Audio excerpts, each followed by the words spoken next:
అనైక్యత వీడండి, ఐక్యతతో మెలగండి, జాతి కోసం ఏకం కండి, హక్కులను సాధించుకోండని పాతపట్నం నియోజకవర్గం ఎమ్మెల్యే మామిడి గోవిందరావు తూర్పు కాపు సామాజిక వర్గ ప్రతినిధులకు పిలుపునిచ్చారు. శ్రీకాకుళం జిల్లా తూర్పు కాపు సంఘాల ఐక్య వేదిక ఆధ్వర్యంలో మంగళవారం నగరంలో తూర్పు కాపు సామాజిక వర్గం తమ ఐక్యతను చాటుతూ భారీ ఎత్తున ఆత్మీయ సమ్మేళనం నిర్వహించింది. స్థానిక సప్తగిరి కళ్యాణ మండపంలో జరిగిన ఈ కార్యక్రమానికి జిల్లా నలుమూలల నుండి వేలాదిగా తూర్పు కాపు సామాజిక వర్గ నాయకులు, ప్రజలు తరలివచ్చారు. ముందుగా తూర్పు కాపుల ఐక్యతను చాటి చెబుతూ నగరంలో భారీ ప్రదర్శన చేపట్టారు. సప్తగిరి కళ్యాణ మండపం నుండి ప్రారంభమైన ఈ rally RTC complex, day and night కూడలి మీదుగా 7 రోడ్ల జంక్షన్ వరకు సాగింది. ర్యాలీ పొడవునా కాపుల ఐక్యత వర్ధిల్లాలి అంటూ చేసిన నినాదాలతో నగర వీధులు మారుమ్రోగాయి.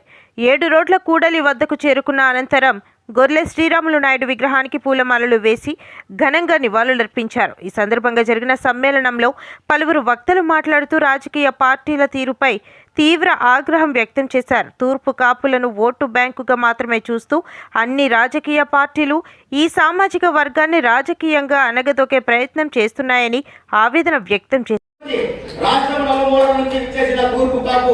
సంఘ నాయకులకు, తూర్పు కాపు సోదరి సోదరులందరూ హృదయపూర్వకంగా ధన్యవాదాలు తెలియజేసుకుంటూ మళ్ళీ చెప్తున్నాను, ఏ దేశమేగినా ఎందుకు కాలైనా, ఏ పీఠమెక్కినా ఎవరిదైనా పొగలరా నీ పార్టీ ఇంటి గౌరవము అనే దృక్పథంతో ముందుకెళ్తే మనల్ని ఆపేవాళ్ళు ఎవరూ లేరు, మనల్ని తీర్చేవారు ఎవరూ లేరు. కానీ మనలో మనకి కొన్ని పెడుతున్నారు, గొడవలు పెడుతున్నారు, అవన్నీ పెడుతున్నారు.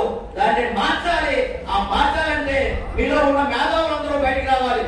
చాలా మంది రిపోర్టులు ఎదురు కనిపిస్తున్నారు, మన కాపునాలు చేసేవాళ్ళు, చాలా మంది ఉద్యోగ సంఘాలు ఉన్నారు, చాలా మంది మెయిన్ నాయకులు ఉన్నారు, అన్ని విధాలుగా ఉన్నారు. కానీ ఎందుకో బయటకు రావడం లేదు. రావాలి. కరెక్ట్ సమయం ఆసన్నమైంది.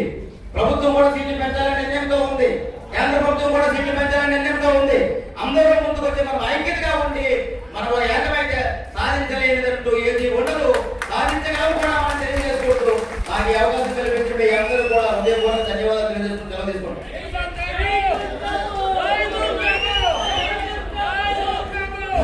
ఏదైతే ఇప్పుడు మన తూర్పు కాపు జాతి ఔన్నత్యాన్ని, జాతి తాలూకా అంశాలన్నీ కూడా క్రోడీకరించి మన రౌతు గోపి మాస్టరు వారి సారథ్యంలో గొప్ప ఆవిష్కరణ మనందరం కూడా ఆవిష్కరిస్తూ మీటింగ్ తరగతిలో పుస్తకాలు కూడా మాట్లాడి ముగిద్దాం. దయచేసి 5 నిమిషాలు ఉంటాడు.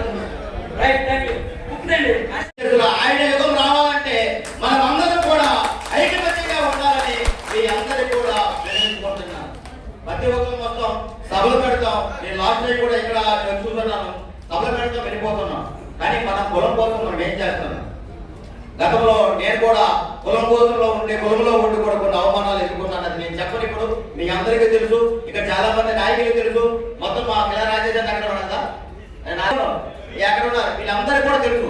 నాకు కూడా అవమానించారు. చాలా మంది తూర్పు కాపు అని అన్నారు. నేను తూర్పు కాపునని నిర్భయంగా నిలబడ్డాను. నేను అంటే ఈ అవమానించడం అనేది సాధిగా జరుగుతుంది. అందుకే మీ అందరికీ ఒక రిక్వెస్ట్, ఉపన్యాసాలు పెట్టే వరకే మనం ఈ సభలో ఉండడం కాదు. మనం బయటకు వెళ్ళిన కూడా ఈ మన కులం కోసం మనం మాట్లాడవలసిన అవసరం ఎంతైనా ఉంది. శ్రీకాకుళం జిల్లాలో మనం అత్యధికంగా మనం ఉన్నాం, మనం అందరం ఉన్నాం.